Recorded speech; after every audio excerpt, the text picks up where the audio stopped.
You've probably seen a bunch of arguments from Republicans on social media about President Joe Biden opting not to run for another term and his vice president, Kamala Harris, becoming the presumptive nominee. And most of that is concern trolling, saying that the 14 million Democrats who voted in the primaries voted for Joe Biden, and now this is being taken away from them.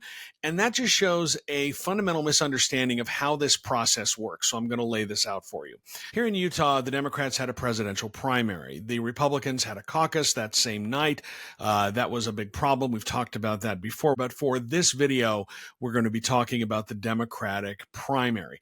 And the Democrats who showed up to vote in that primary election, they didn't specifically vote for Joe Biden. Yes, they cast a ballot for Joe Biden, but what they were actually voting for were delegates who were going to go to the national convention, which is later this month in Chicago, and those delegates were pledged to vote for Joe Biden. Now, Joe Biden has dropped out of the race, and so those delegates who were pledged to Joe Biden, they can't vote for him because he's not going to be on the ballot anymore. So now a number of them have come out and said that they were going to vote for Vice President Harris. So this is not subverting democracy.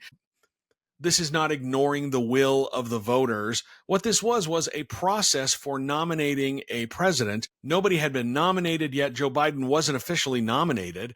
And so there was nobody for these delegates to vote for. He pulled out of the race. This was an unforeseen circumstance. This is all completely legal. There's no law that says a sitting president has to run for re-election.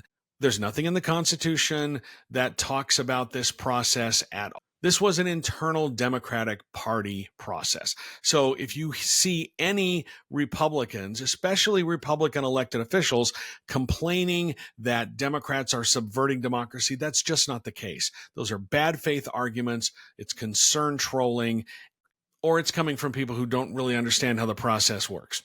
Hope that helps.